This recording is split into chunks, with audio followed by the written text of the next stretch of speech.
who we have on here. It's not reading my thumb drive. I'm gonna have to go run it back to my office. Didn't know I had this. Yeah.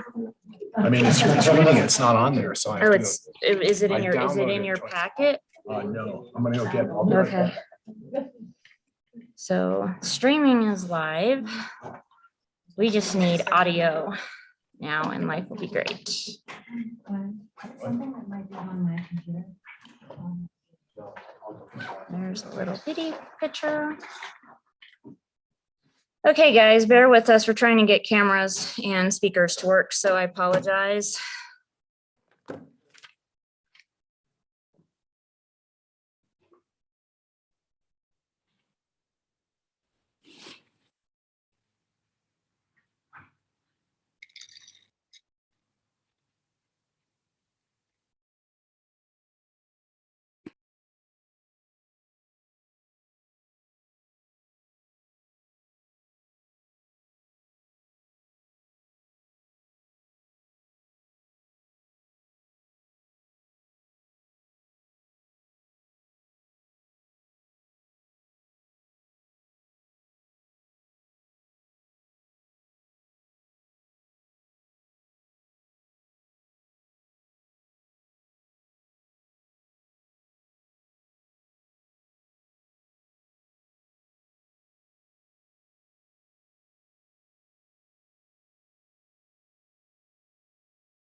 Jeffrey, Sorry, guys, still working on, So, I mean, do we at least, do we have audio?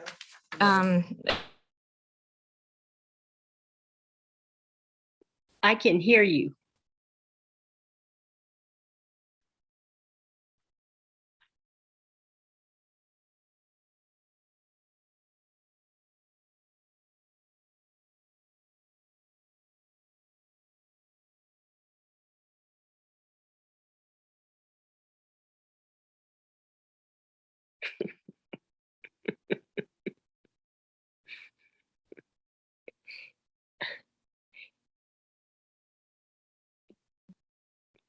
Joe, do it faster.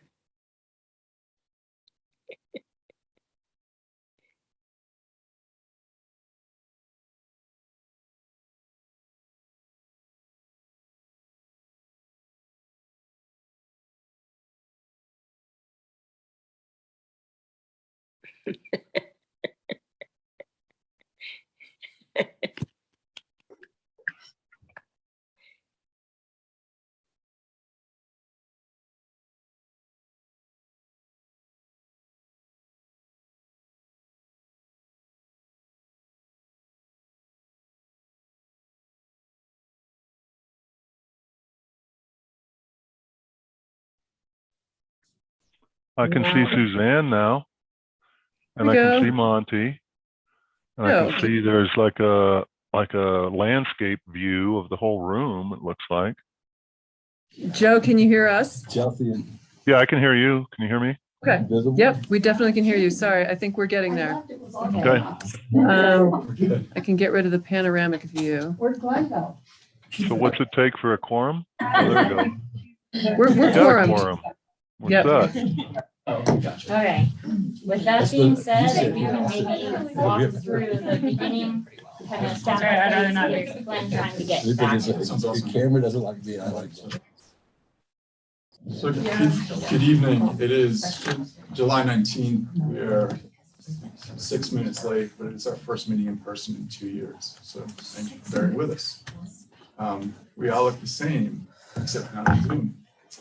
It is the regularly scheduled meeting of the Planning and Zoning Commission of Pickens County, Colorado. Again, it's 5:06 p.m. We are actually meeting in the BOCC meeting room. They are having Squirm Night 2 doors down, which is City of Aspen versus the BOCC regarding employee housing. In the valley.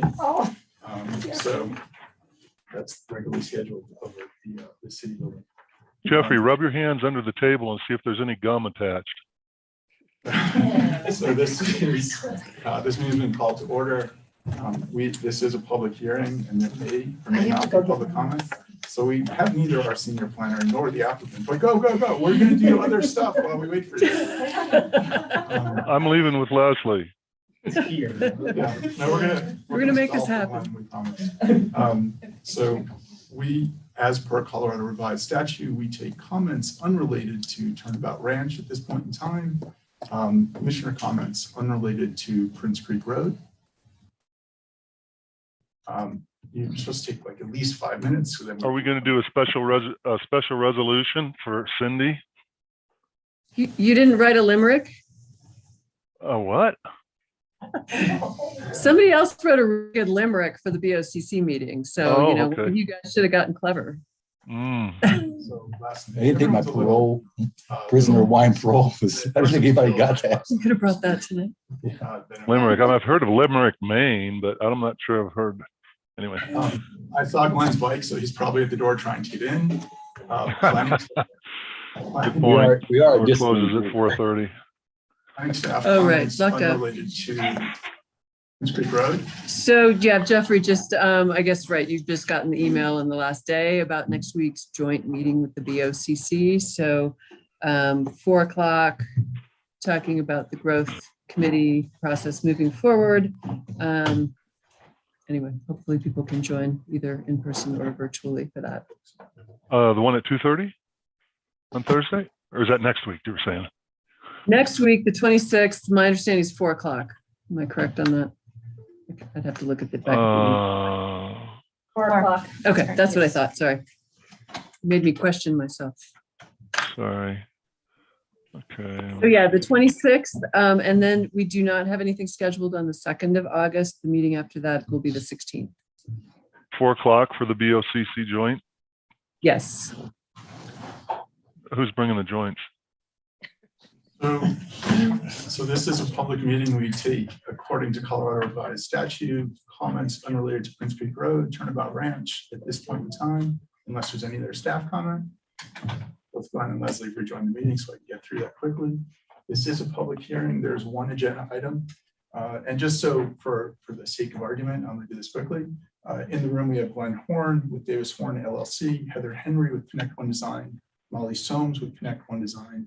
Sopris is not in the room. Jonathan Losky with Colorado Wildlife Science, Andy Korber with Land and Shelter Architecture, Leslie Lamont. We have the applicants, Sarah Wilman Doran and Brendan Doran. We do have a quorum. Suzanne Caskey is on Zoom, along with Joe Krabacher. In the room, we have Monty Thompson, Chelsea Clark, and myself, Jeffrey Woodard. So we do have a quorum. There's one item on the agenda this evening. It is the Turnabout Ranch LLC Commercial GMQS Competition, PUD and plat amendments, activity envelope, site plan review, visually constrained site TDRs, special review GMQS. And this was continued from June 21st. This is our 5th meeting on the subject. 6th of June 2022, we did a special meeting site visit. Pretty much everyone in the room except for PNC. On the 7th of June, we had a continuance. 21st of June was planning and zoning. Chair Pro Tem was Chelsea. I watched it on video. You guys were wonderful. I enjoyed the conversation about the marathon. You're, again, probably about 10K, maybe further. Special meeting site visit again was on 14th of July last week, and today is the 19th of July. And we're going to have presentations by both staff and the applicant. And again, the staff memo was just published on Friday at 4:57. So it's slightly different than what had been proposed by Glenn and the applicant's team. So I will turn it over to you at this point. Great. Thanks.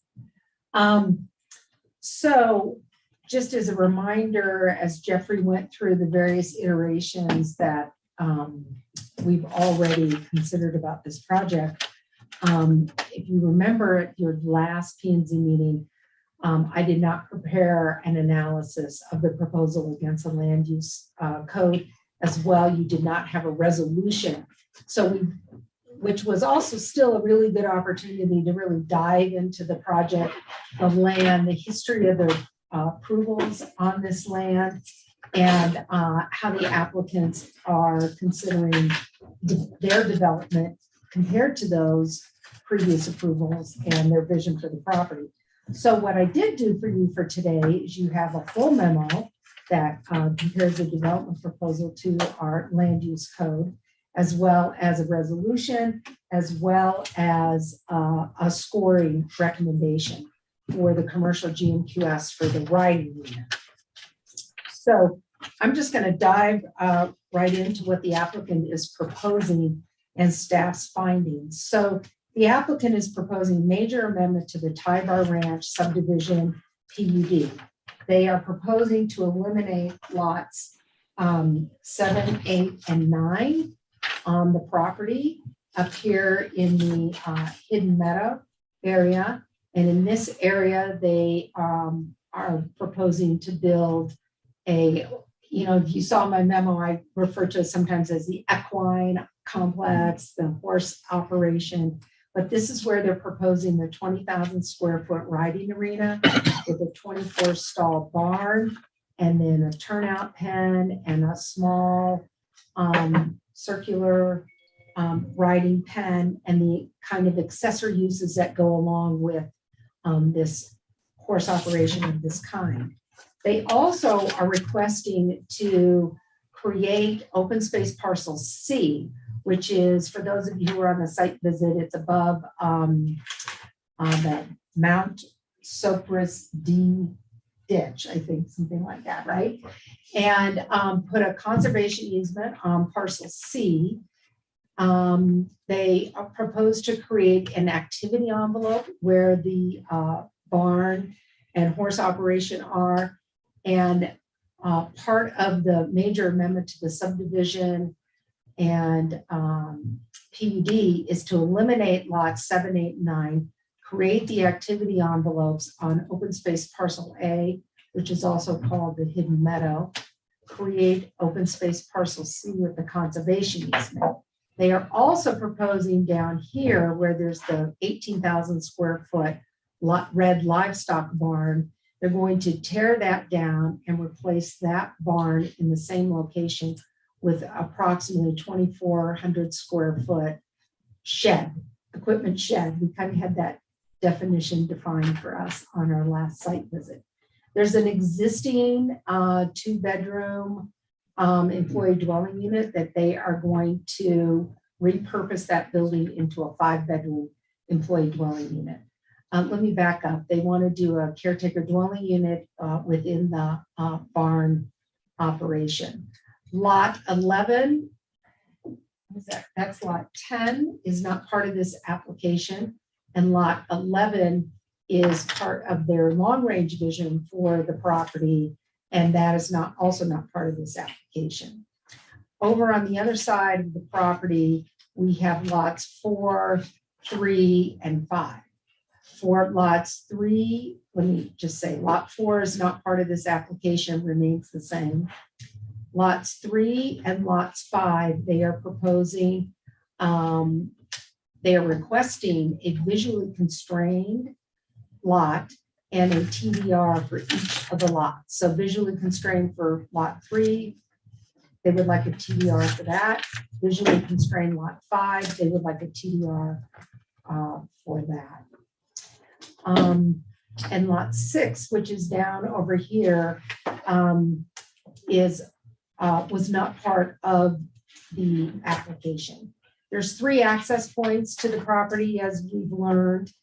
They intend to keep those access points. They just want to improve the roads. So the roads meet emergency standards, King County driveway standards. And they're also proposing activity envelopes along the roadways because they need to improve the roads.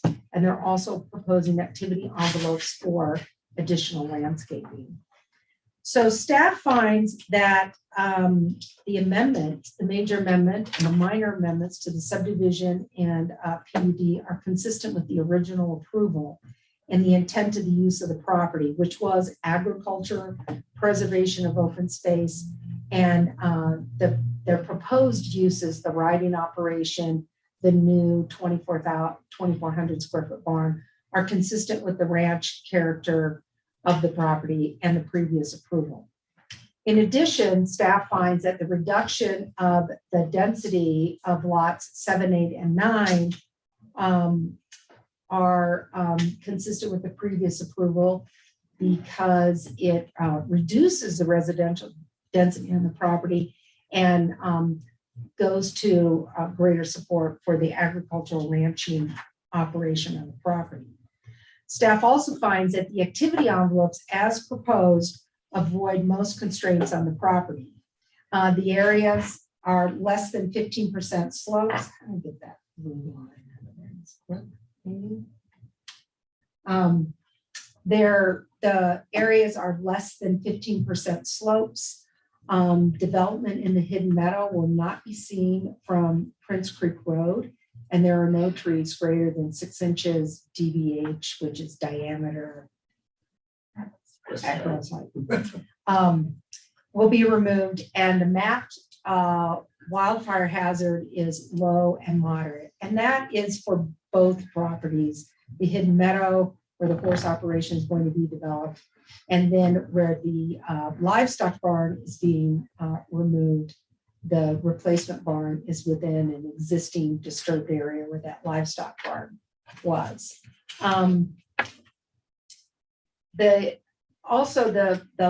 Although the new barn on open space parcel B, so that's all down in here,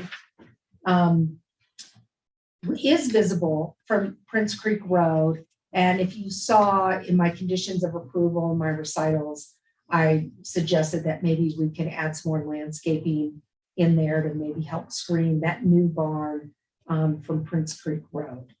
The hidden meadow is within a quarter mile of our critical wildlife habitat buffer, particularly for winter concentration for elk and mule deer.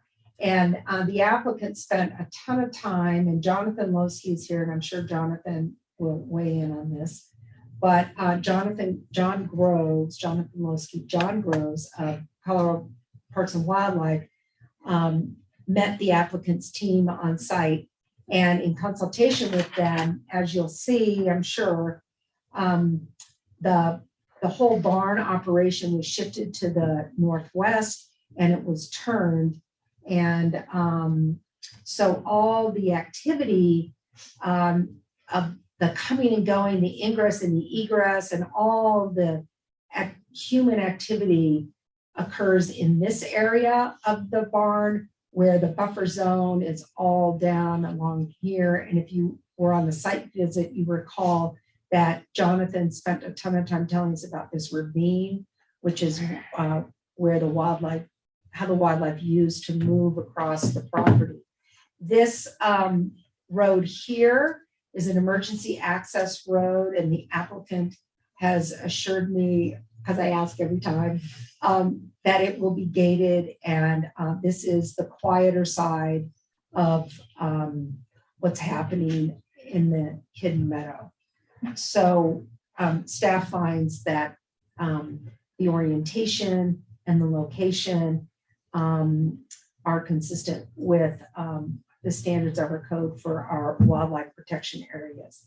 In addition, if you notice in my conditions of approval, we have the standard wildlife conditions of approval, particularly because of this location within the quarter mile buffer. There will be no construction between December and March 30th. So that's a little bit of a constraint. As well, again, the applicant is creating open space parcel C, putting conservation easement on that. And then there's a bunch of other conditions that go with the conservation easement on parcel C with regard to critical wildlife habitat. And I know that there's some wordsmithing that we probably need to do in the conditions of approval related to their vision of fencing and gates and things like that. And we'll get to that when we talk about the conservation easement. Open space and trails with regard to wildlife again and open space preservation. Open space and trails did recommend conservation easements on both parcels A and B as well. That is a condition in the resolution. And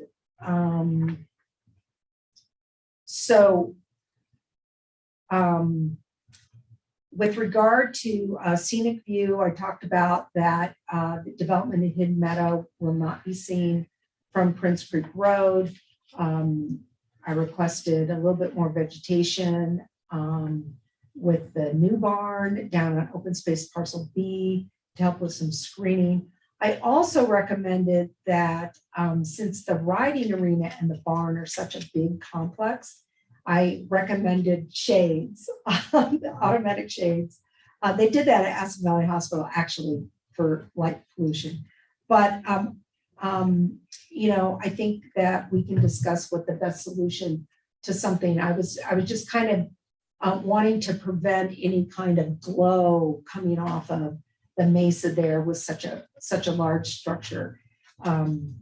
Because the structure has been designed to really take advantage of the passive solar gain as well. So I'm hoping that we can find something that works. As I said, the applicant proposed a CDU in the forest operation. My recommendation was to take the CDU and add it to the covenant for employee dwelling units, so we can guarantee that a qualified employee of the ranch is living there all the time. As you know, a CDU does not carry that level of occupancy restriction, so I recommended that. The riding arena is a special review in the RS30 zone district.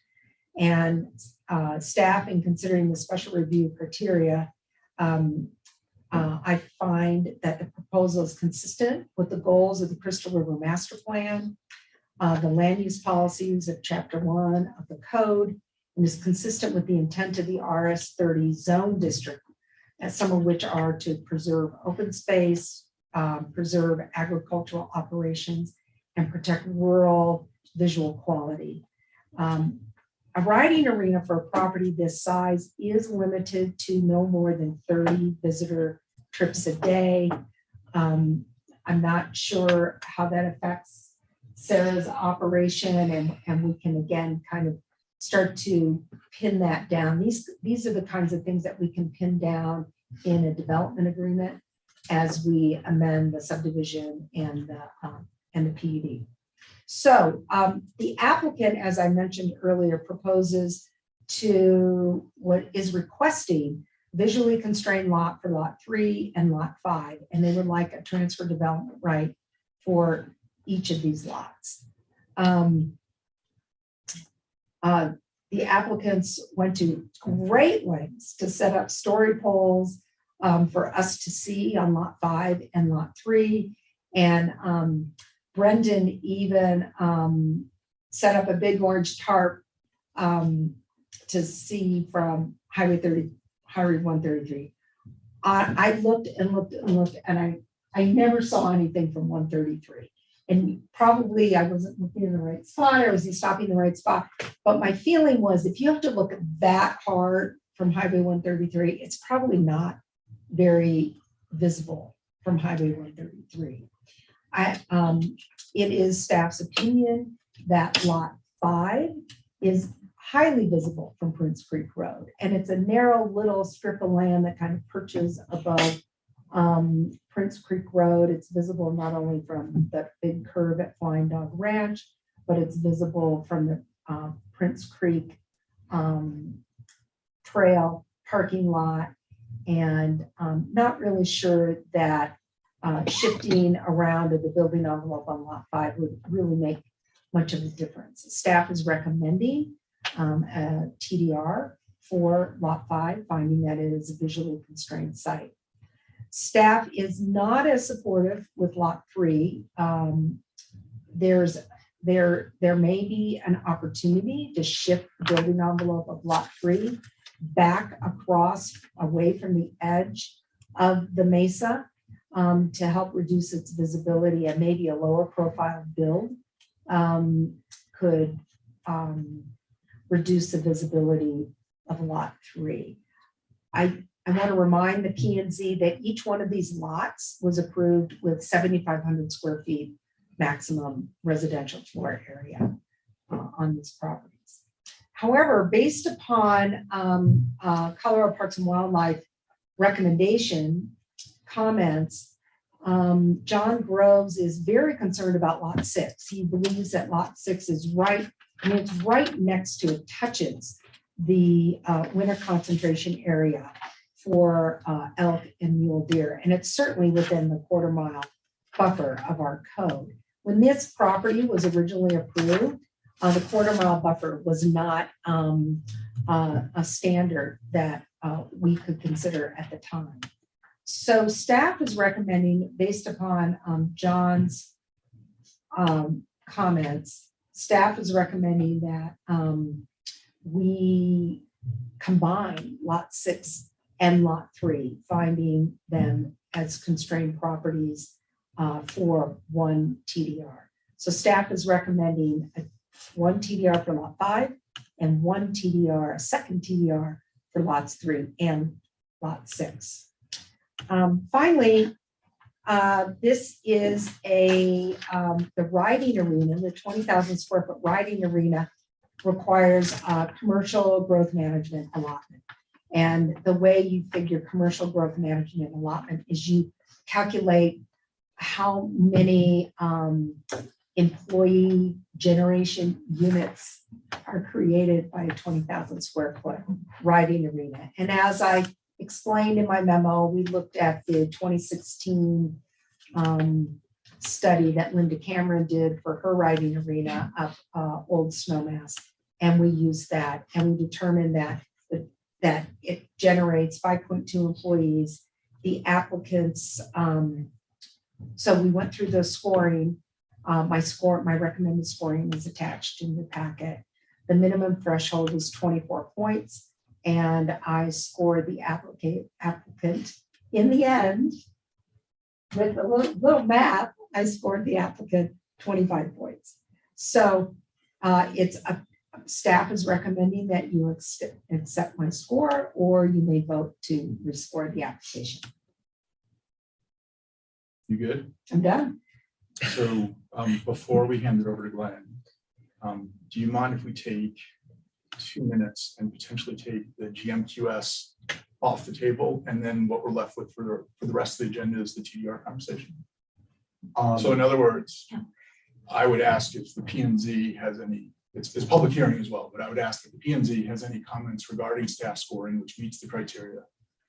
I would also ask if P&Z would like to put any bonuses on top of that, so this goes through without question through the BOCC, because there's other pieces that were described on the site visit, and you can look at me and say, hey, Jeffrey, I need to save that because you're doing another GMQS competition. And so I'm making this a little bit more of a conversation than normal, but I'm not. No, I was just chime in with my request, not to, only to add to the comments that staff made now, not to represent. No.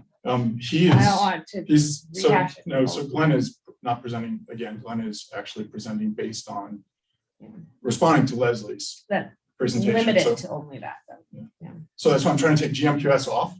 In other words, getting through part of the resolution, which would be accept staff scoring, but then also propose that P&Z has the discretion to do bonus points. Again, this way you just fly through BOCC, and I'm not saying these are all representations that you made through the multiple site visits and through the presentations. So there's 3 areas, and Glenn, again, if you need to save something because you have another GMQS application coming in, then you can shake heads and we can do that. So, and I scared Brendan last time at the meeting where I said, someone just gave us cash. It was $500,000 for 2,500 square feet. And in your head, you're already going, oh, 20,000, that's $4 million for GMQS competition. But that's literally what we just did 2 weeks ago, which was GMQS in the UGB for additional floor area. So tonight, I will ask P&Z whether they will accept staff scoring.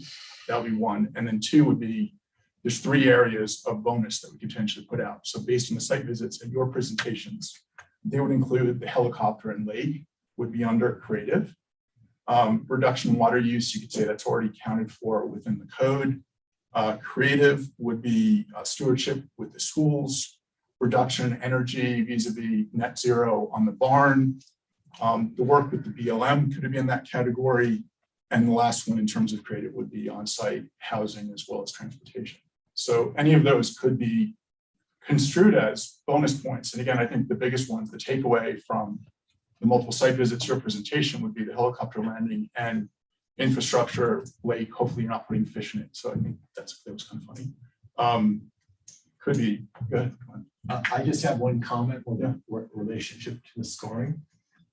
And it was something that Sarah and I discussed today.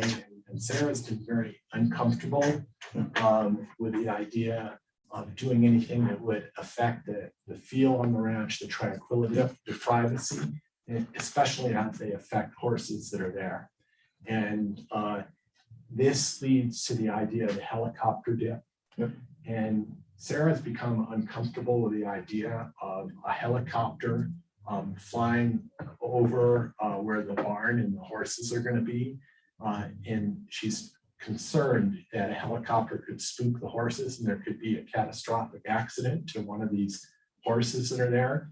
So we want to make a revision to our application to remove the helicopter dip under the fire protection. We're still going to keep the hookup to the fire of the water system, the pressurized water system on the ranch for fire protection. But we're not comfortable with the helicopter dip, and we want to remove that offer from the application so that there would not be a helicopter dip due to the effect that it might have on the horses. I'm getting nods most. Well, I just, So the fish are back in the pond.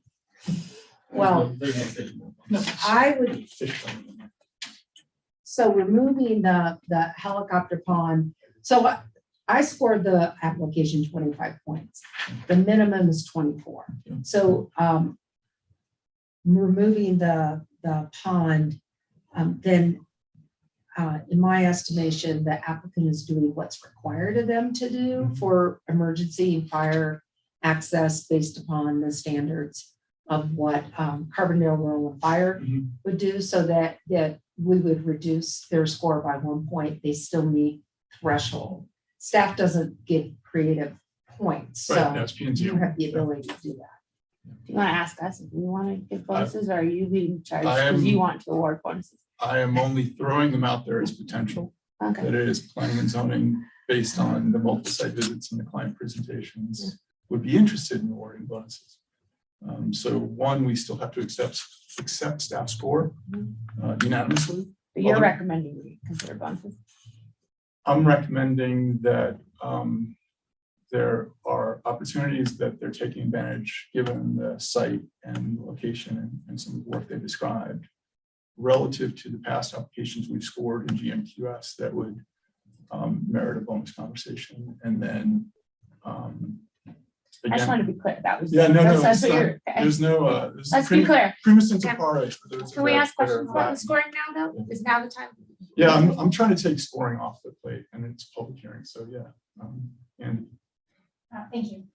We just got the scoring Friday, and I had one comment about that I couldn't say Yeah, last no. time. So we got scored a 1 for visual impacts. And the reasoning that Leslie gave, and I empathize with her, is I'm gonna give this a 1 and not a 2 because we can't reduce the height. But I would like to make the argument here that that's not meaningful for this site. So if anyone is, so this is a 400-acre site that's visible, that's visible from several different neighbors around. And they're choosing one area that's not visible for almost anyone. There's a couple of people across the creek from them, across Prince Creek Road, sorry, from them. And those neighbors, we've blocked this equestrian center by a ridge of trees, placed it against a bluff, and also removed a red and white barn from Prince Creek Road. Those things I think are going beyond the minimum of what would be required. And that's the one aspect of the scoring, sorry, Leslie, which I was a little bit disappointed with, that I would have hoped for a 2 then. So just wanted to make that case. And just to add to Andy's comment that P&Z members at site visits were instructed both times that the height of the existing riding arena is not in the best interest or the health safety of the rider or the horse. And so given the health safety concerns, P&Z should be saying we should maximize the height of this structure. We shouldn't build another structure where they got 2 points just for reducing it 6 or 12 inches. But like, so Go ahead, to add to Jeffrey's point, it's like, if you reduce this by 3 feet, the people across the way, it wouldn't be meaningful to them. It would still be a building that's a mile away that they can barely see. It's just not, I don't think it makes a big difference in this case. It's not like a building right on a road where that height is going to make a difference to a neighbor. You know, like it just, I think the things that we did for visual impacts here were the meaningful things. And Joe Krabacher had his hand up. Sorry. Joe. Thank you. Can you clarify just 2 things, Jeffrey? Can you clarify? You said that P&Z may want to evaluate bonus points for when it goes to BOCC in terms of BOCC approving it. I thought that P&Z approves growth management allotments. That's correct, Joe. Correct. Right. So why are we trying to beef it up for BOCC, so to speak? Take that back and just say that it's, again, based on our time and effort in reviewing the application that we are, and maybe we'll just move on, that we know created bonus, but again, it's the discretion of the P&Z to award additional points. This is a one-step review process, Joe. Right. So if we grant, so if we score it per staff, even with the 1 point reduction for the helicopter pad, and I'll talk about it in a sec, it's still over threshold by a couple points, 2 points, I believe. It's at threshold. It's at 24. And there's no competition, so I don't know. Seems like exercise that we don't necessarily need to engage in. Anyway, that was that one. And then the other point, but now I guess the helicopter's pad is gone. But if you were going to have a helicopter pad there, wouldn't you have to change the land use code? Because the land use code prohibits helicopters landing anywhere other than at the airport or at the hospital. About the same thing when we're at the site. It's a dip, not a land. Big difference. It's not Oh, a pad. it said a pad. So I assumed a pad was something that was on the ground. But yeah, if the proposal was, we're not landing the helicopter anywhere, we're just, filling up the bucket, then I guess I can understand that. But in any event, and now that the helicopter's gone, I guess it's not an issue. So anyway, that was it. Thanks. Thanks, Joe. Suzanne Caskey. Yes, I think that the staff scoring is just as it should be. And I would urge us to go ahead and agree with the staff and approve that. And I don't see what bonus points is going to do for this particular applicant.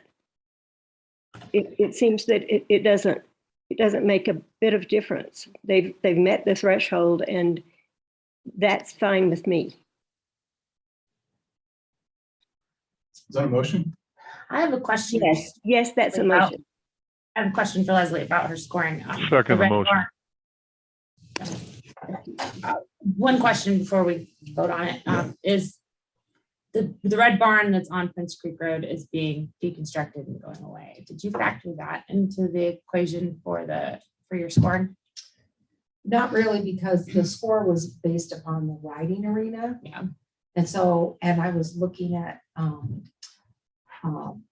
what was happening up on the property with the riding arena. I just thought if the other barn created any commercial use or something, to some degree, that commercial going away in one area, absorbing somewhere else might be a factor. But if it's not, that's fine too, because I'm in agreement with Suzanne and Joe that if the scoring is at the threshold, and I don't have an incentive to change it because the staff did a great, thorough job analyzing every point. And so And although I appreciate Andy's comments about height, I get that, but we're still at threshold, so. And just, I was just gonna ask the applicant, do they think they need any bonus points? Are they comfortable with where we're at? You know, I mean, do you see any value to getting creative bonus points for the applicant? You know, we don't need to be A students, you know, threshold's fine with us. If you pass the bar, you're a lawyer. Doesn't matter if you score high, you just pass the bar, you're a lawyer. Sorry. So I think. we can take a motion. So I have a first, I have a second. Any further discussion by planning and zoning? This is a public hearing, yet we have one attendee, which is ourselves. So if there, and sorry, any public comment? You guys are public. Thank you. Okay. We're all in person. Suzanne Caskey, I don't have anything else to, oh, you're calling a vote. all vote. Yes. And Joe Krabacher, Yes. Yes. Thompson, and Chelsea Clark. Yes. And Jeffrey's yes. GMQS is off the table.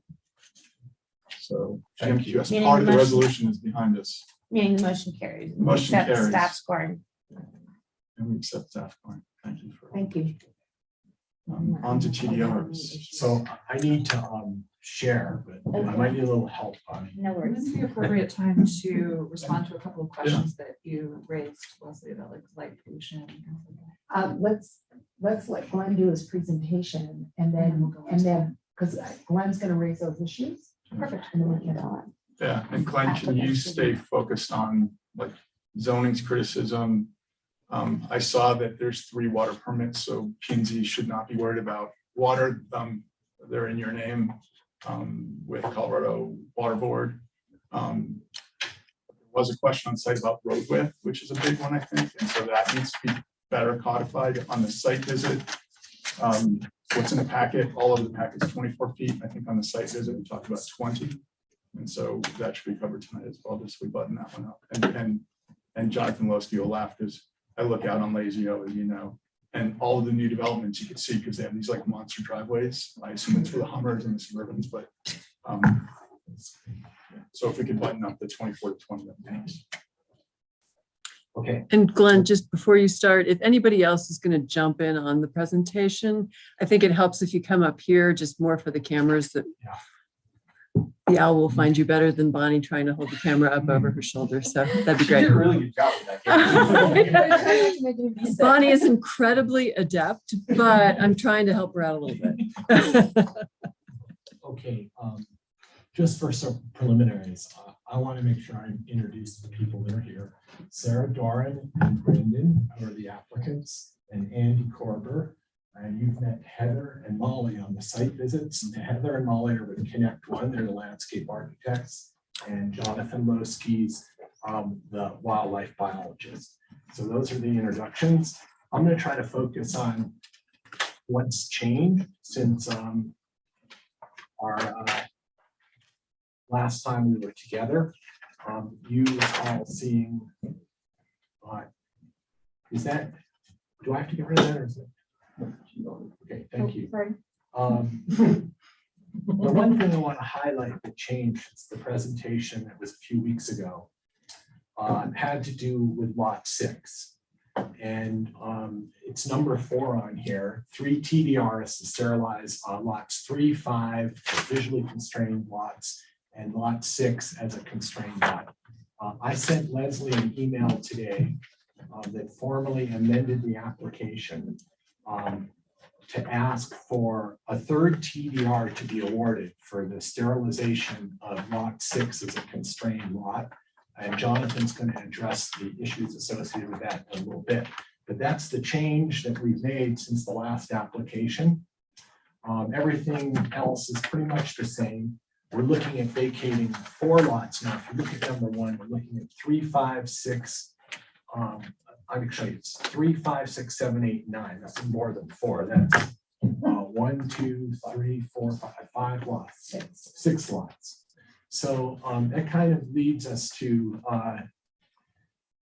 The next slide, the visions for the ranch, we've been through that. Land restoration, horse facility for natural life-manship work, future retreat barn on lot 11, sustainable agriculture, and community outreach for the local schools. But what I want to focus on is how this application differs from what was approved in 2000, 22 years ago, because there are major differences that I think are beneficial to the community. And it's really, we're so fortunate to have Brendan and Sarah as the owners, because they're interested in utilizing the old Tie Bar Ranch as the new Turnabout Ranch. And it's not going to be a real estate development where you have 11 houses that are 7,500 square feet in size. So that's really the major difference, and we're fortunate in that it's going to be a ranching operation.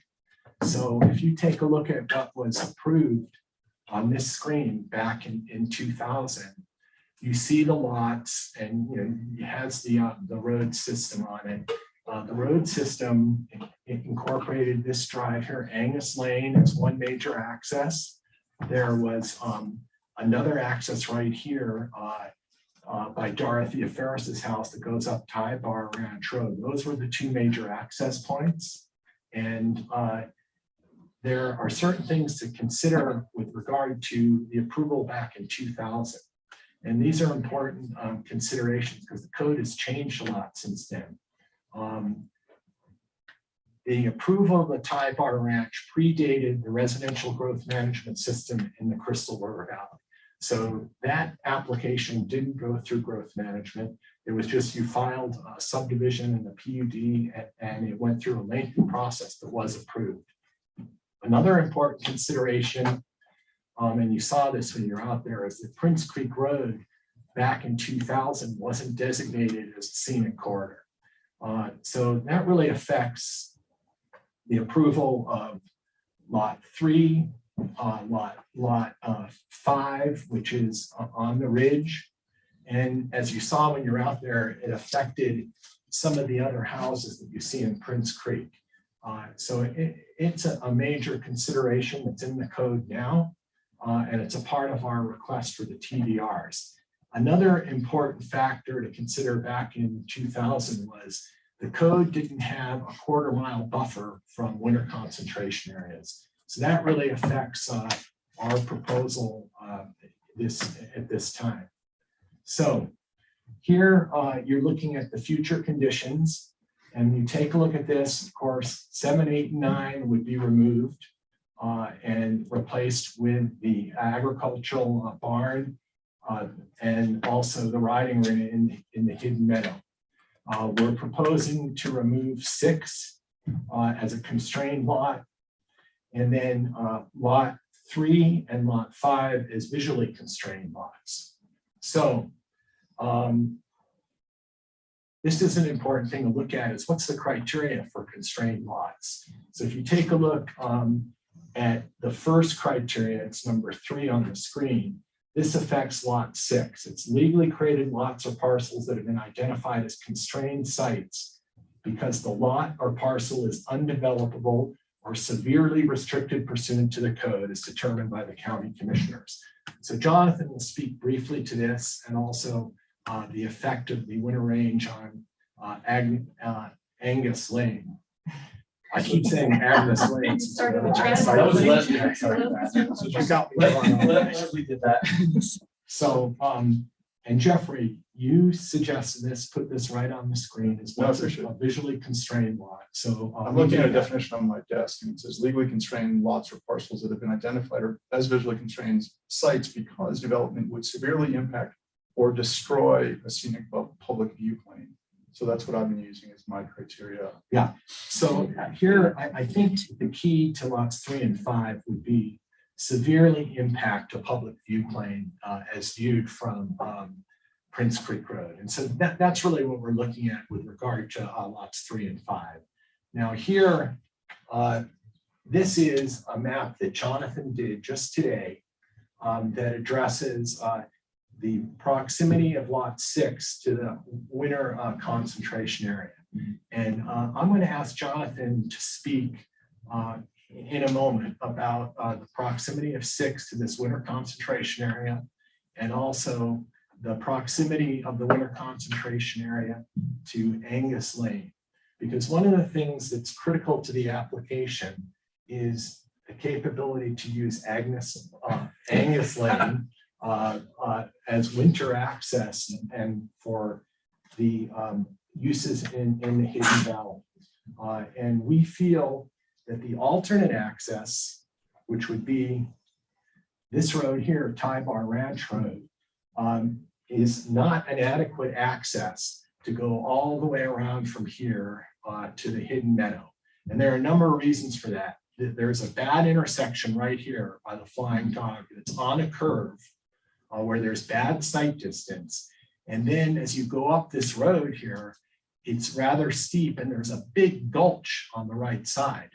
And our concern is that it would be a health safety issue and also would hurt the function of the ranch for all access in the wintertime to go this way. So with that as some of the background, I'd like Jonathan to come up and you can address the P&Z using this thing. Hi. So for those of you who were on the site visit, you've heard some of this before, but I just want to clarify a few things.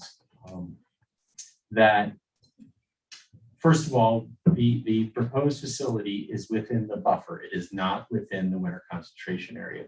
And the winter concentration area is actually mapped by CPW as elk winter concentration area, but based on what I've observed in my conversations with John Groves, we both agree that it's both elk and deer winter concentration area. And I might argue it's really just deer winter concentration area, but that's neither here nor there because whether it's elk or deer, the consequences in terms of the code are the same. So that this light color here is the buffer from the winter concentration area. And these light blue horizontal stripes are the mapped and field verified. We've made a few tweaks to it, actually added area to it for the field verified winter concentration area. One of the things that both John Groves and I agreed about is that when it came to the facility, and Glenn touched on this, was that it would be best to move it within Hidden Meadow as far away from the winter concentration area as possible. And the applicants did, and it was moved both to the north and west as close to Angus Lane as it could be. And the other idea we had was that to make it so that especially in winter, that all the access, the egress to the facility was on that west side so that the buildings themselves would act as a buffer between any human activity that was occurring there and that winter concentration area. Because again, this is very important in winter, and this is all mapped as winter range, as general winter range. But it's very important in winter. That's not to say that there aren't deer here all year round. There are, but the constraining habitat type for this deer population, and to a lesser degree the elk population, is the winter concentration area, because the crown is one of the three most important down valley wintering areas that remain. In addition, and Glenn also touched on this, for those of you on the site visit, this gulch here on this draw that comes down from the crown and comes all the way down like this towards lot 6 is used. It's not a migration corridor as defined by the code, but it is a daily seasonal movement area that is used by deer and elk to move up and down this valley. And it's not critical but it is important. So because of that, that's one of the reasons why we wanted the facility to move a little further to the north. But the existing vegetation on the edge of that bench does provide some substantial screening for between the facility and that draw. But the applicants are also proposing substantial tree plantings to add additional visual screening for it. One of the items that John Rose had recommended to both me and in his official referral comments was the idea of extinguishing the development right on lot 6. And I agree with him, and the applicants are adding that to their proposal, that is quite important, because as Glenn mentioned, it actually incorporates a tiny amount of the winter concentration area, but it's immediately adjacent to that winter concentration area, and also is at the head of that draw that I was just talking about. So if they were to build a 7,500 square foot house with everything else that comes along with it at the head of that draw, that would essentially negate the ability of deer and elk, as well as other animals, to use that for movement. So that's a huge step to take forward, and it's quite consequential for wildlife. Regarding Angus Lane, and John Gross had in his comments this idea of not plowing Angus Lane in the winter. And John and I agree 99% of the time, we're in complete agreement. I don't see any benefit to that. Angus Lane has been used, if we were talking about a new road, that would be a different story. That'd be new development, new disturbance. But again, for those of you guys that were out there, that whole area in here has been highly disturbed by the overgrazing by the previous lessees, I guess they were, tenants, whatever. And you saw that it's a pin and juniper woodland, but the understory is all entirely either bare ground or noxious weeds. So there basically is no wildlife habitat there for the past few years, maybe the past decade. That's going to change over time as Brendan and Sarah restore it. However, that Angus Lane has been a ranch road for at least a decade. It's been used by ranching equipment forever. Deer and elk have, habituated to it, have come to accept it. And all the research, the wildlife research shows that, and I'm sure you guys have experienced it over time, is that vehicles are essentially moving blinds in situations like this. You'll drive by deer and elk and, grazing or browsing on vegetation, and you're driving by and they don't even raise their heads. As soon as you stop, that's when they begin to become wary. As soon as you open a door, that's when they bolt. So occasional use of this road, we're not talking about even Prince Creek Road level use or anything like that. I really don't see how it's going to create a disturbance. To me, this lot 6 development is much more consequential, and removing that goes a long way to it. So that's just my opinion regarding the plowing of that. And as Glenn mentioned, lots 7 and 8, again, the buffer was added to the land use code back in 2006. These 2 lots actually extend down into that draw as well. And this lot 9 is not as important for wildlife, but the replacing of these 3 lots that would be 7,500 square foot homes on different ownership with families there and access to the Prince Creek Trail system, I think would have a far greater effect on wildlife than the establishment of one riding facility. Thank you, Jonathan. I have a clarifying question, Yeah, please. Jonathan. Well, wait, Jonathan, stay out there, So, please. there's 3 access points to the property. There's the Tybar Ranch Road, which comes off of the right there at the Flying Dog turn. And that accesses lot 2. right? Then there is the lower pasture road.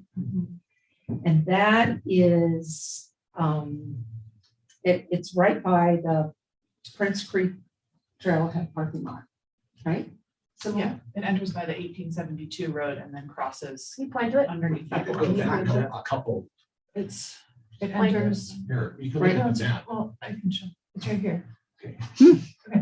So it enters here Okay, and it goes across at the bottom of this, the bottom of that ridge, and then it joins here by the bunkhouse. joins Angus Angus Lane. Lane. Yeah, it joins Angus Lane. Okay, and then you have Angus Lane. Yeah. So I just want to, we need to clarify this. So the Tie Bar Ranch Road is to serve as the access to Lot 2.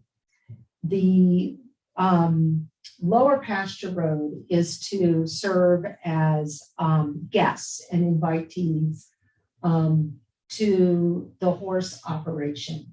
Angus Lane is, got that right, is to serve, that is for the larger vehicles, the emergency vehicles, and things like that. Horse trailers. So John Grove's comment on Mill Plowing, he basically said the 1872 road, lower pasture road. So he said no plowing of the 1872 road, lower pasture road during the winter Oh, not months. Angus Road.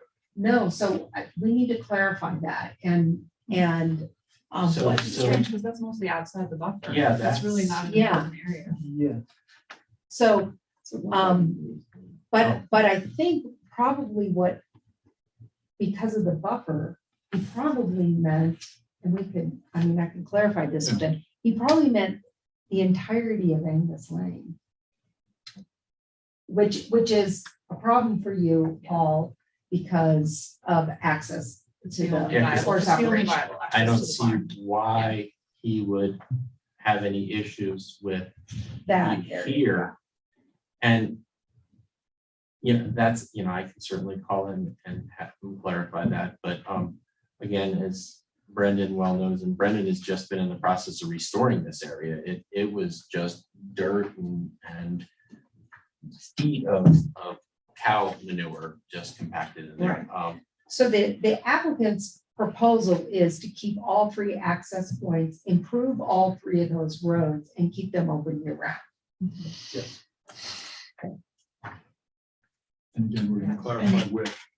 And We'll get that. the tie bar, if his intention was to try to redirect traffic through the Tie Bar Ranch Road at the north, it's quite a treacherous road in the winter. Of course, we have to use it for personal access to the house and the shop, but even last winter, our guys who are not inexperienced trailer drivers had a small utility trailer behind a truck, and they actually got stuck and slid down and sideways off that road. Luckily, it was before the point where it becomes quite a steep drop off, but it's not a viable access for, it's a dangerous road, and you can't make it wider because of the topography there. It's quite steep on both sides.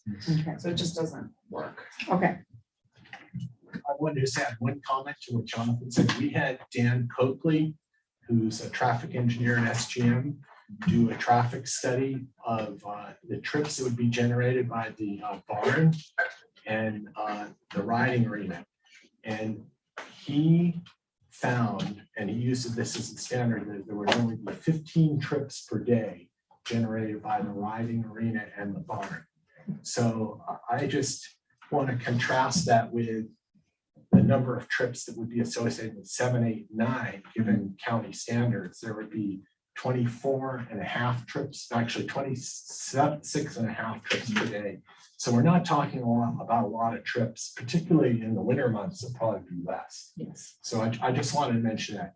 So we covered. I have one thing to add about that Okay. too, if that's okay, just for comparison's sake, to reiterate, we're in the commercial process because that's required for an indoor arena, but this is not going to be a commercial boarding facility. Running something like that would be honestly like my worst nightmare. It's going to be quiet and peaceful. And like, as an example, my barn in Florida, or my barn in Connecticut, had 31 stalls, and generally there were about like 6 cars there. the way that I was running the farm and the tenants that I had. My barn in Florida had 24 stalls, and that was busier than this will be because that was adjacent to what has now become the biggest winter show jumping circuit in the world. And I had a tenant there for like 15 years who had a really great training operation, and he had most of those stalls were rented out. I only had a few round horses, and he had like 3 owners there, and there were, I mean, maximum like 10 cars, and that was way busier than this will be. So that's just a basis of comparison of how I run my barns in the past. So your question, Leslie, about the 30 trips per day, if that impacts my operations, it doesn't. Okay, We'll be well under that. okay. So I think we really covered the Angus Lane question for winter plowing, and also the issue about number 6 being a constrained lot. So that's an official amendment to the application. And if you go back and look at this criteria for the constrained site, I don't think there's any doubt that lot 6 meets the criteria for the constrained site. So let's just move on to the next topic, the visually constrained sites, and whether development would severely impact or destroy a scenic public view plan. Destroy is kind of a strong word, but I think severely impact is something that we want to address. So you remember we were out here.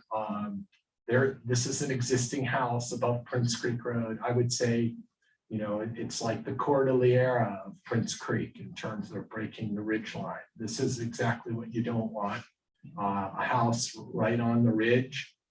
And here's another one, not quite as bad as this one, but you know, this is another house that you don't want to see. And we took a look at, this is lot 3. That's the yellow tarp that Brendan had up there. And I just want to mention that we studied this building envelope in all areas. You know, we put story poles all over. We had a person up there walking around with a story pole, and we tested it everywhere. And in all cases, even at a 1-story height, it broke the ridge line. So here's a simulation that Andy's office, Land and Shelter, prepared of a house. And this would be as viewed from the Flying Dog on lot 3. Breaking the ridge line. It's an awful lot. Like, Definitely be an improvement from what's below. what's that? That house looks great there compared to all the crap below. Emma tried to buy it for like 20 years, We've decided just we so just that have they to couldn't embrace stack it. the junk there. I would literally rather see that house than all this stuff below. It looks great. I like the house. I say you don't know. Compared to the stuff down below. Okay, so anyway, this house here looks a lot like this simulation. Okay, so in my view, this would, you know, really affects the character of the Prince Creek Valley. Leslie and I disagree on this, but you know, we're requesting that this be deemed visually constrained because of the ridgeline break, and we can demonstrate that it's the entire lot. So we're asking for a TDR as a visually constrained lot on lot 3. That's the second one.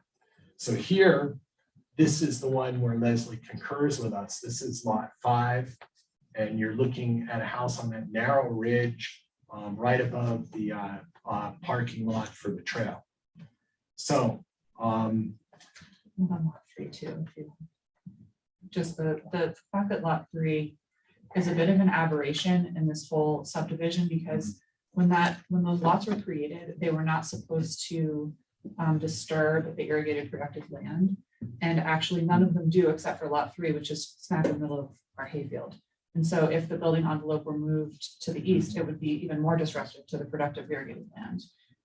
So that's not about whether it's visually constrained, but it does seem to be kind of an aberration in terms of how those lots were supposed to be created.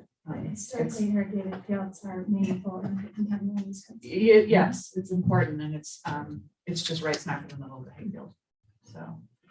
So I think we covered the visually constrained lots issues. Jonathan touched upon this. Heather's here. and I don't think Heather needs to comment unless she feels that she wants to offer comments. The key thing here is all the activity is on the sheltered side of the barn and riding arena. All the drop off, all the services are over here. And this is only for emergency egress and to get, to pick up a horse or something on this side. And this would be gated. So the horse operation, we went through this before. We don't really need to get into that, but I do want to address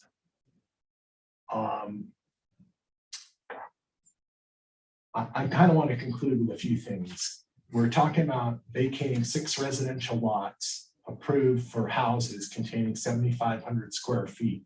So you're looking at 45,000 square feet of floor area in the rural area. And the trade-off would be 3 TDRs, which would be 7,500 square feet of floor area being transferred elsewhere in Pickens County.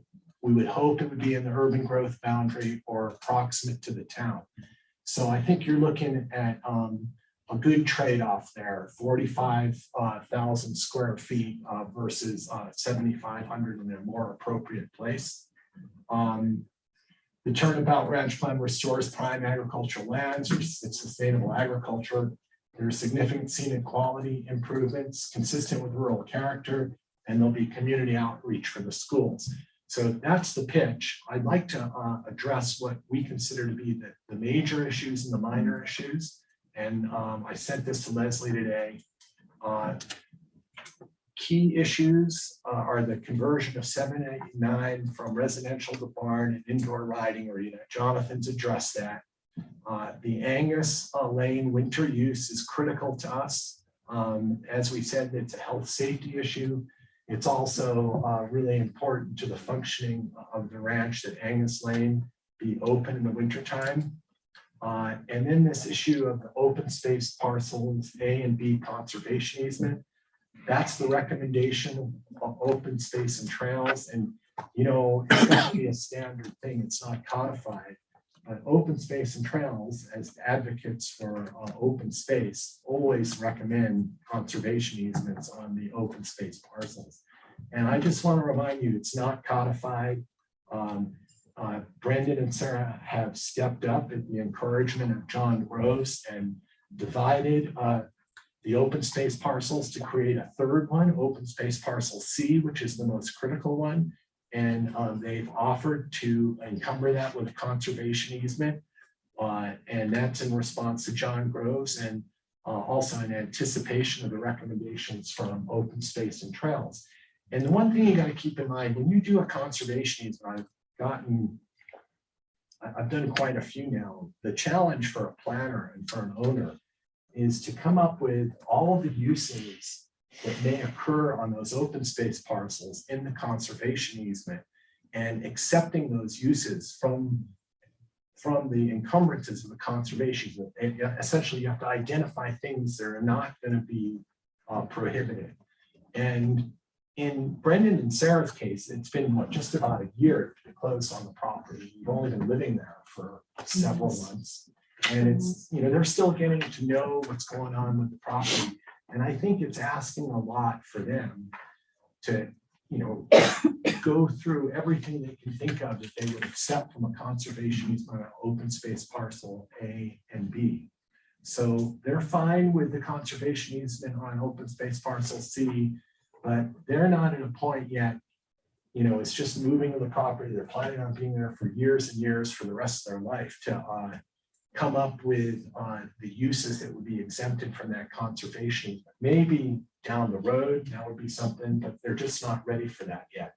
So with respect to other issues, there's the issue of fence height. And I went over these with Leslie today. This is kind of a standard thing. When you have a horse operation, the standard wildlife friendly fences don't really work for horses.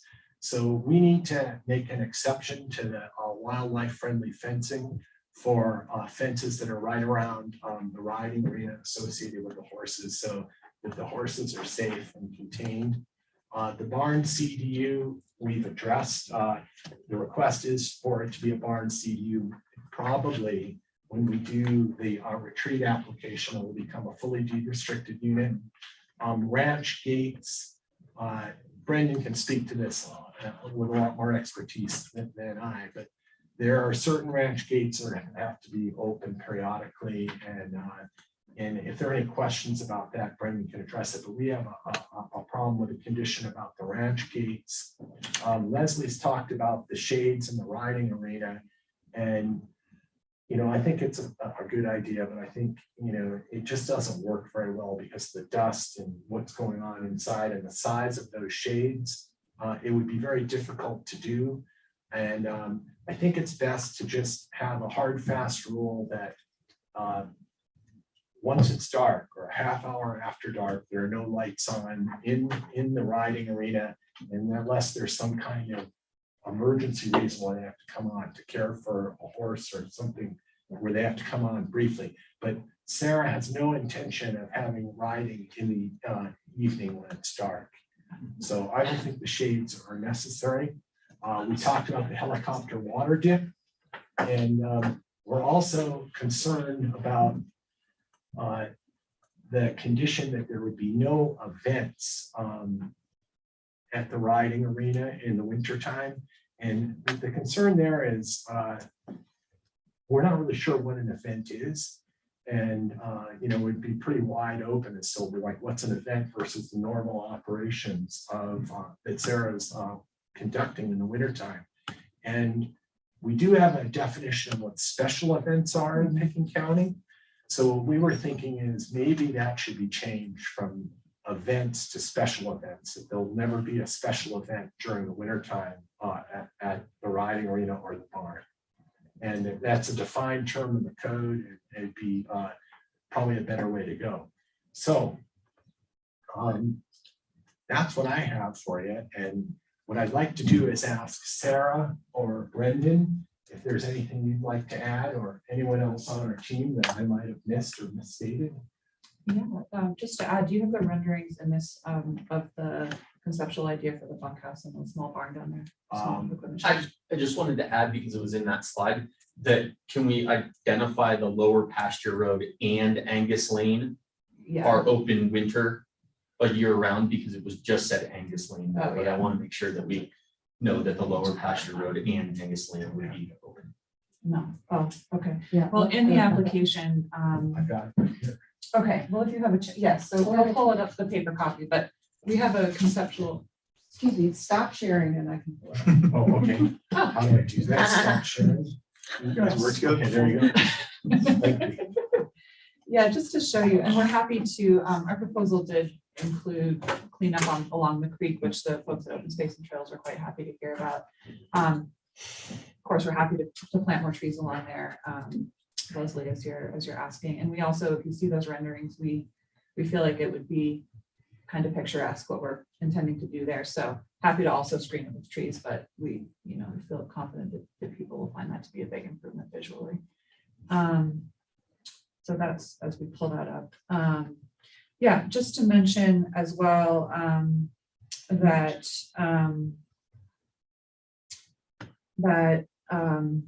in terms of the TDR conversation, are any proceeds that are realized from TDRs will go right back into the property. The extent of work that has to be done, the whole irrigation system has to be redone, both because it hasn't been maintained in quite a while and it's all broken, and because it's not efficient. That's an enormous project. Redoing the fencing alone is a multi-million-dollar project that's going to take some time. Restoring the vegetation, the pastures is a big project that takes some time and investment, as well as planting all these trees. Not to mention just repairs to the existing buildings. Our home inspector, just the reports from the house that we live in, as well as the 2 EDUs, set the record for the longest inspection report he'd ever issued by quite a lot. So before we even scratch the surface of trying to create the facilities for my work, there's just so much that there's so much time and expense in just restoring this property and repairing things. And so that's, to the extent that the county is able to grant TDRs, it will speed up our ability to make these improvements on the land and on the ranch. I mean, we're committed to finding a way somehow over time. It's just, it could take a really, really long time.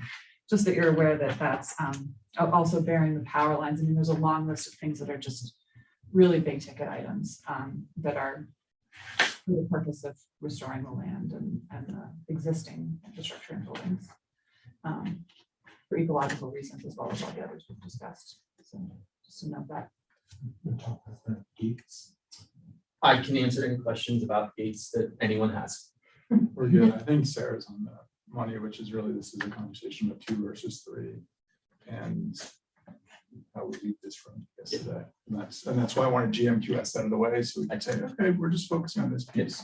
So I appreciate, and again, from the site visits and the site walks, it's the conversation between the county and I know you got sort of bespoke fencing. We spoke about that on the site visit. So I think it's just gonna be a conversation you have with Jonathan and John and et cetera. So I'm pretty comfortable if we do a couple dotting of I's like road width. But we don't, you've got another meeting to go to at some point. So I know you're gonna go through this again, Jonathan.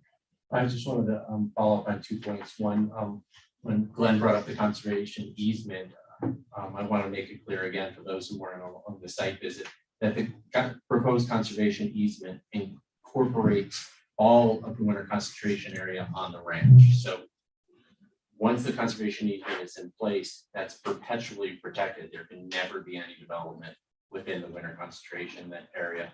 And then to follow up what Glenn said about the wildlife unfriendly fences for the horses at the facility, that's actually a good thing for wildlife. You actually having wildlife unfriendly fences that they can't get in and interact with the horses and stuff like that, where there is going to be feed and stuff like that. It's actually good to exclude them from that. And we've done that on other properties in the county.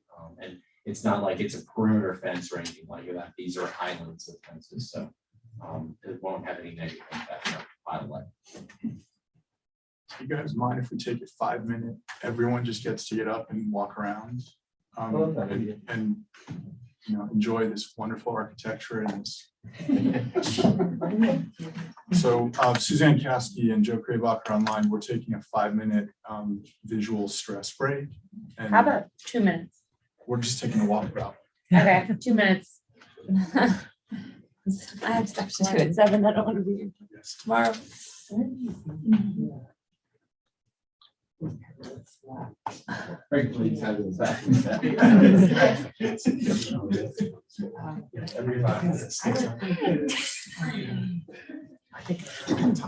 How you doing? You're tired. You're tired too. You're up till 2. I understand. I'm a night guy anymore. I'm a early night. It's still dark at 5. It's so funny. I can't get up at 5 if it's dark. Yeah, no, that's how I set my season clocks, you know, because right now it's dark at 5. Yeah. You know, 5:30. Yeah, I will, but I think we should. I have to have a daylight. It's dark and then I'm staying in bed. I build my fire, have my coffee. Is this another in Picking County? I know that's where the county lines converge. That's the historic. Yeah, I know which one it is. It's right on the curve. Yeah. What but it's in, I thought it was in Eagle. Must be right on the county line. I look at doing the restoration. One of my clients owns like a house right on that street. If instead of going right to the historic place, you go left. She's in Eagle County. Her house is like in this little subdivision right there. What do they do if the house is what if the house is right in the middle of the county? Right on the line. Yeah. It couldn't happen because they wouldn't have done that. Like they wouldn't have had development before they drew the county. Could it have happened? Yeah, I've wondered. It's a question. I didn't do a lot that was. You have to answer both. Split the baby. 2 masters. Yeah, One county would have an agreement to give the other county superior jurisdiction.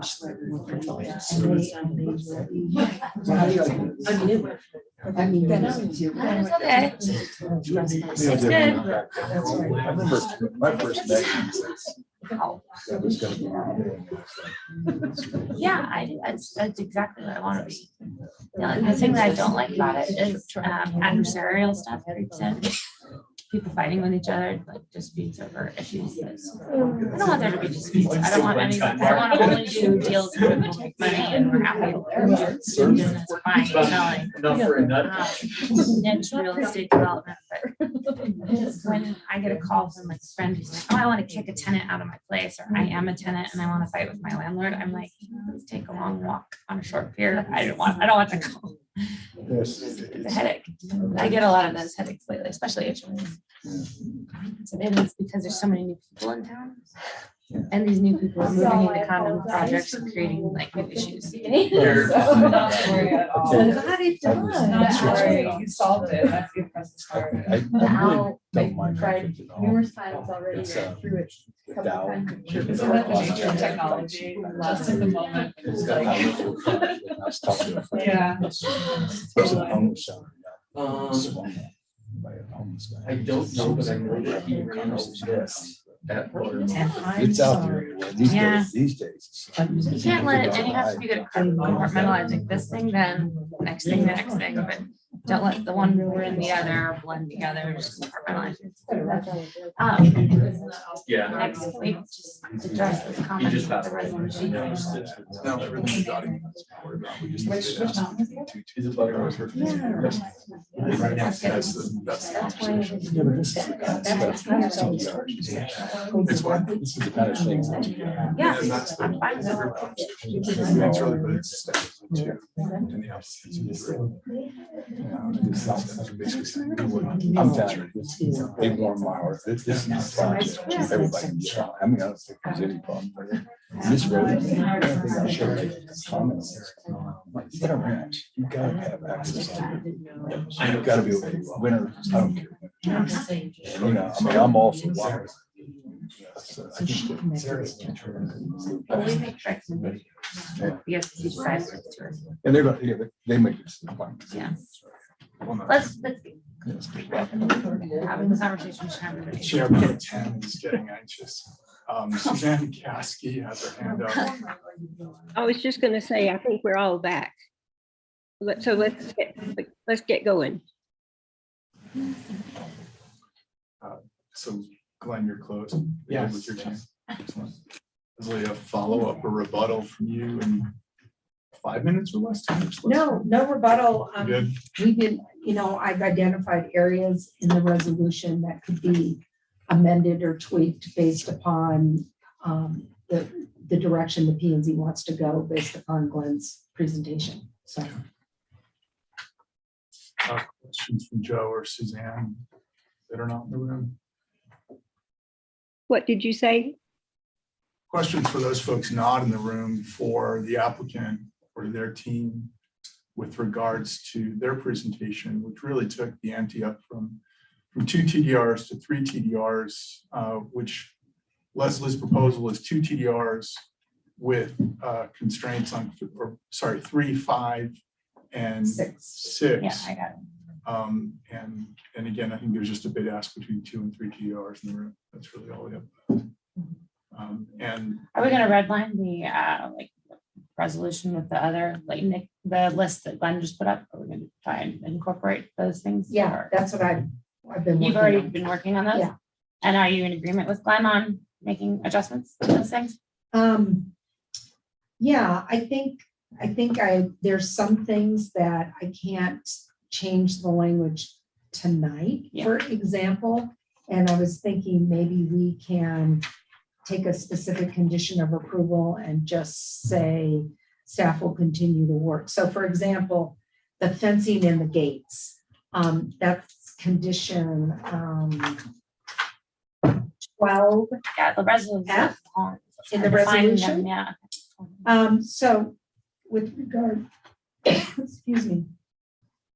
So with regard to the fencing and then the gates, I would recommend that we change the language to say staff will work with CPW and the applicant to come up with a plan, a good fencing and gate plan, because I know like on the first site visit, Brendan had a lot of really great ideas on what he was going to do with his fencing and his gate that doesn't fit with our black and white language of the code. So I'd like to really craft that and have that language in there and make sure that CPW agrees with that, for example. The plowing of the road, I need to clarify that with John Groves, exactly what he meant. But what I'd like to do is, based on the clarification, if that's the direction the P&Z wants to go, I would add a new recital 9. So second page of the reso. Number 8 is where I kind of give a little snapshot of what the applicant is proposing in this application. And then I would add recital number 9, and I would outline that there are 3 access points, there are 3 roads, and what each road is intended to be used for, and that they will see winter plowing and that they will be used year round. Again, though, I want to just double check with John Groves about, and Jonathan also said he's happy to talk with John Groves about that too. So that's some clarification I would still like to add. I mean, I think as long as we have the intention, we understand, what P&Z wants. I think that's a great way to do it rather than trying to wordsmith it here. Totally, yeah. Right. I was just wondering if that was something the applicant was comfortable with, also continuing to kind of massage it. What I'd like to do is not have to come back to the full P&Z for a new resolution. I'd like to just work on the language and then get Jeffrey to sign it. So I think we're all good with that. Rolling forward. And then there's language in, I agree with Glenn that we have a definition of special event in the code. And so I would add that definition in, I would just say no special events in the winter. And since we bring up special events, I hate to go there, but again, I guess, right, under the code, the property would only could potentially, I guess, have special events up to 3 a year. That would be the extent of it. I mean, again, if there was anything, right, if you wanted to be a special event venue, then you have a whole nother process to go through. So just making sure if we start to get into the language of special event, that we're all clear kind of what that looks like. Okay, That's great. great. And there's no problem prohibiting special events in the winter time. Not a problem for us. Not a problem to say, as long as there's no Not a problem problem for you. Yeah. So I would add that again to condition number 12B. We would say no special events in the winter time. And then I don't think we need to, Suzanne, do you think we need to clarify that special events would be allowed 3 times in a year, or that's a whole nother? I think we can leave it at this, Yeah. when we go to the BOCC, they'll probably ask the question, so. I would take out if the, because the applicant has amended and they don't need the helicopter dip. There's some language. Condition 4F, where I talk about the helicopter pad. I would take that out. The first, that 4F. 6D, where I say the riding arena shall include automatic shades to reduce light pollution. And I also have language to that effect in the recitals. I would change that, and I would just change that to reduce light pollution. Lights in the riding arena shall be off at dusk. Yeah, it's fine, unless there's an emergency. I mean, Yes. I'm not a fan of riding at night or letting people do that either, so it would be an exception. And I think what I want to say, I want to keep in the recitals that the effort is to reduce light pollution. So if there's something else that seems to be happening that we're getting calls about, then we have some language in the recitals to kind of work on it and kind of come up with a solution. Sure, yeah, and just to, I mean, the only time, so it's important to do night check for the horses. So someone will go into the barn around 8:30 or 9 PM, turn the lights on, check the horses, make sure they have water and hay. It's a brief visit. That will happen every night briefly, obviously way less light pollution than 3 giant houses there.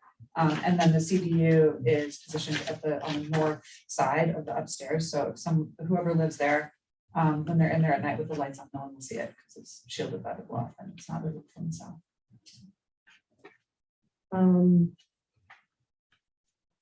Yes, and in condition 7J, I also talk about the shade, so I would change that to 7J, the condition.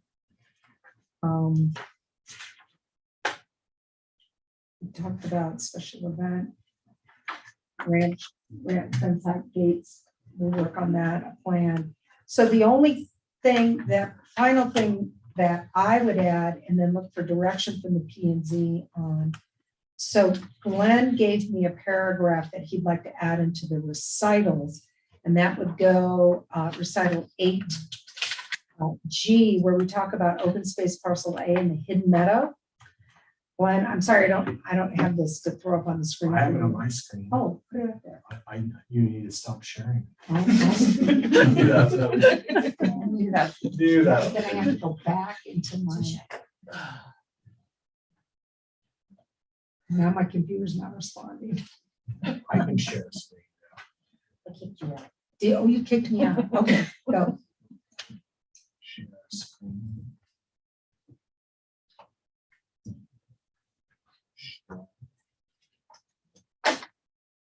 Here we go. Make that bigger. Let's see.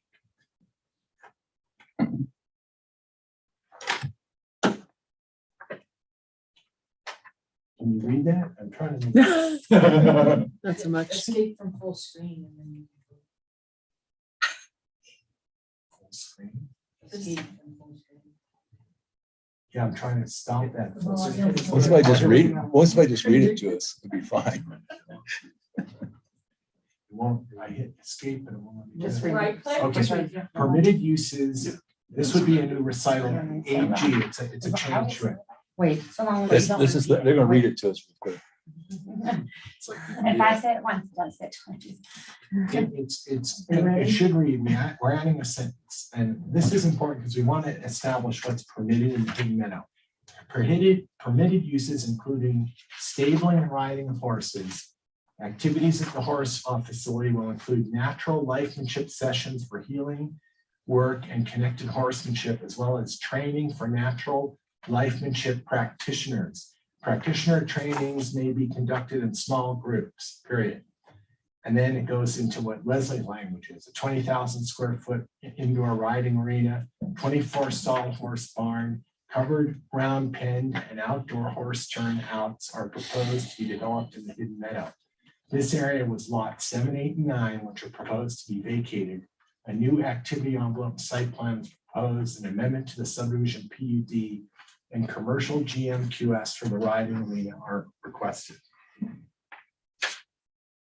In lieu of what's already written at 8 or 8. Yeah, He's adding. Oh, okay, so I see, those are the new sentences. yeah, we One just just added the refers- first couple of sentences. That's a nice anecdote, seeing as how that's what you're gonna be doing. So sure, I say that's great, add that. So I would just need direction from the P&Z on 3 items. 2 versus 3 TDRs.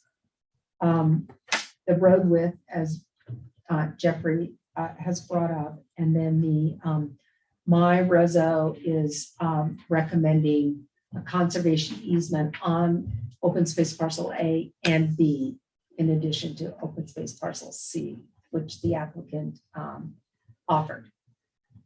So That's those things. Glenn, your lists are great. They're very concise. That's all I remember what to say. I know, and I like your list. They're very good. So we have a discussion or where we? We are, and Well, I'm cool with the first bullet point, conservation of lots 7, 8, 9. That's great. Also, I totally also agree with winter use of Angus Lane because you have to have emergency access and you have to be able to get in and out of there. So, and I think a reasonable width is what we talked about when we were at the site, which is for fire use. And so if you're at or around that, that's fine. I'm cool with that too. I'm flexible on it too. If you need more space, great, sounds safer.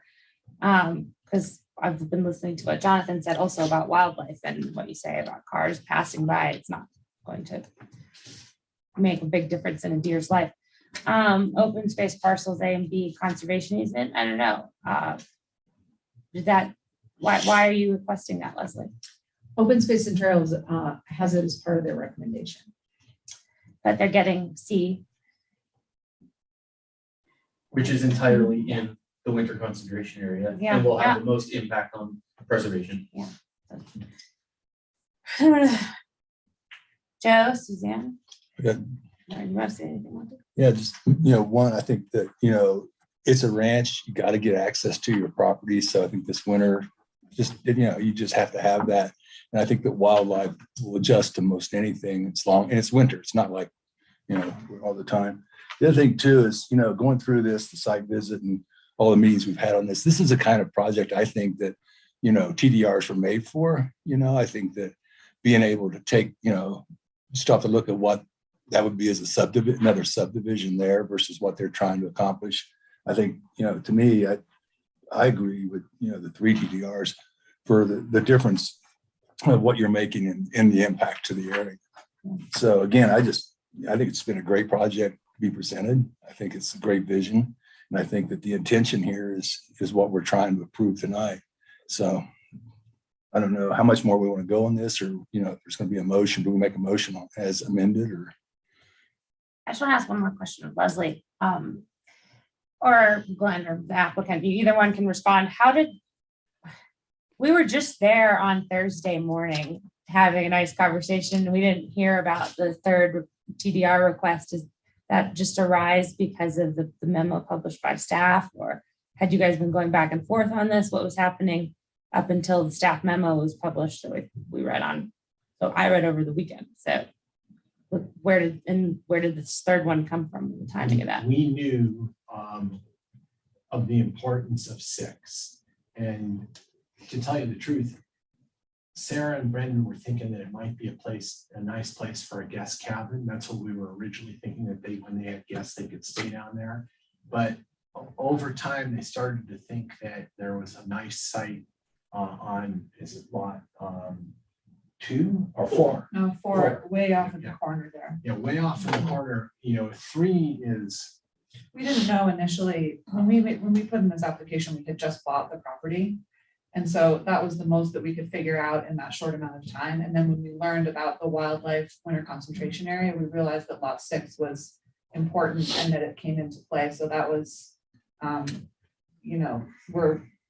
we're absolutely happy to take that recommendation and choose that as another one to eliminate. We were just trying to feel our way through it because there's no guest accommodation on this property, and we feel like on a property of this size, just for personal use, to have a small cabin somewhere would be nice eventually someday.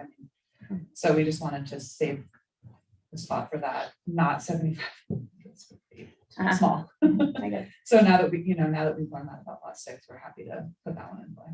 Okay, I just wanted to ask, because anytime something pops up at the end at the 11th hour, it feels weird for me to be like, yeah, okay, sure. So I would, even though it does seem like a reasonable thing to grant 3 TDRs, and I'm with Monty on that, I just wanted to know the backstory as to how it went from 2 on Thursday to Tuesday, 3. So Joe, thanks for your patience. Joe Kramer. Oh, you're on mute, Joe. I can't hear you, Joe. Say it again. I have too many mute buttons. At least 3 of them. The 2 items that were on the short list from Glenn are okay. I wanted to just ask about the third one, which was the conservation easement, no conservation easement on A and B. Are those parcels, do we have, in the absence of a conservation easement, some sort of covenant or something that those will be open space? I'm assuming it's not being rezoned to open space or something like that. Right, there are, in the previous approval listed the uses that were allowed on open space parcel A and open space parcel B. So it allows typical ranch agricultural uses, structures that are related to ag and ranch, fencing, anything related to ag and ranch. So if the P and Z did not want to apply conservation easements to A and B, then I would ask that we amend the resolution to relist those uses that are in this subdivision PUD development agreement that limits the uses on A and B. Okay, and then I'm not saying that I'm in favor of that or whatever, but we can talk about it. But back to open space and trails request or referral comments. Is this and maybe I've missed it, is this something new that open space and trails has started doing, like requesting conservation easements every time there's some open space parcel? And or has that been around for a while?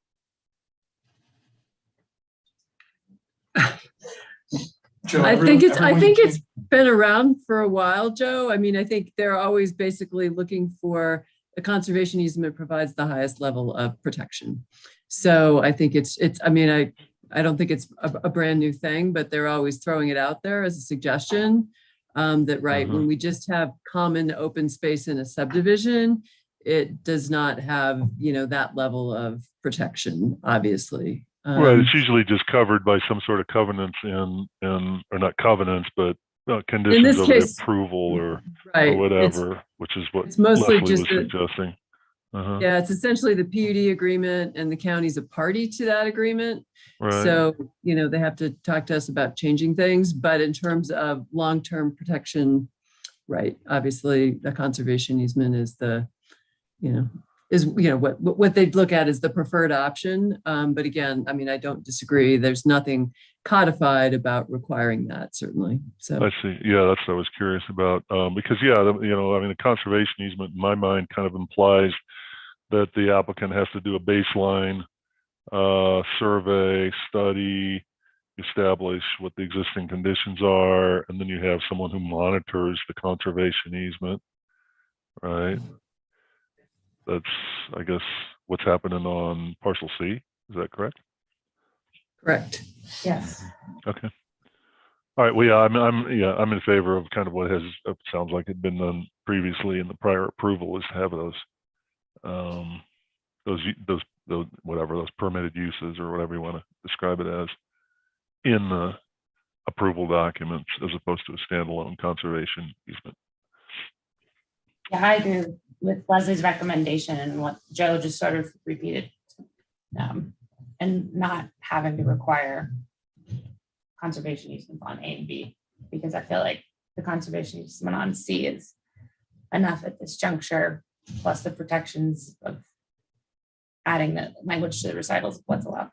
And it's significant because the whole ranch is 450 acres and 123 of that is open space parcel C. So it is a very large chunk of the total property. I'm a fan of conservation easements, but I would not vote against this proposal because of what you have said, Joe, and what you've said. Who else was talking about that? Chelsea.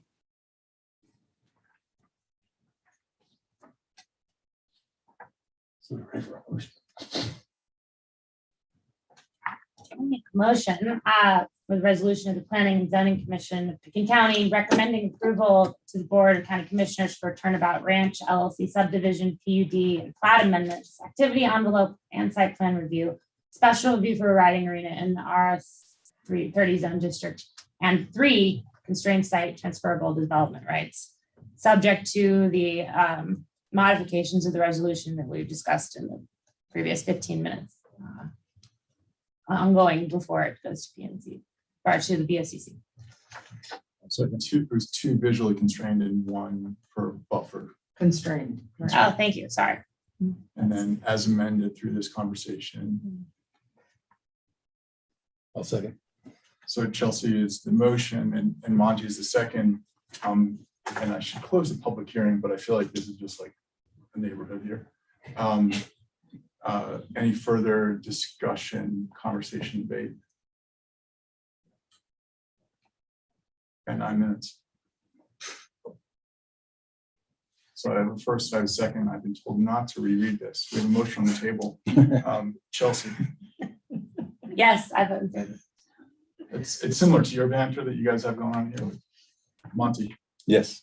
Joe Kraybacher, Yes. Suzanne Caskey, Yes. and Jeffrey Woodruff is a yes. It is 5-0. It's unanimous. I do need to add in, sorry, it's not changing Rosa or anything, but the planning commission voted 5-0 also on the growth management score of 24 points, which met threshold. And you will see a resolution for signature reflecting that. Yeah, I just want to make sure we just codified that. Yeah. Well, we want to thank Leslie and the Planning and Zoning Commission. Thanks for a good memo, Leslie. And thanks to all of you for. It's very technical. Oh It's my very gosh. technical. I think there was every section of the code in this. I know. Kept going. That's why I had to like cry uncle in June. Sorry. Okay. Appreciate all your work. Likewise, congratulations. Thanks for your time. And thanks for your team's time. So, and then staff as well. So- Thanks for hosting us here. Good luck. Thank you all. And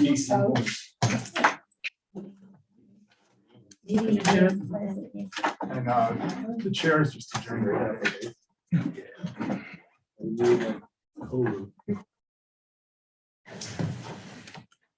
Okay. I just brought in. Since we're in person now, Yeah, that's- now it's free. Bye.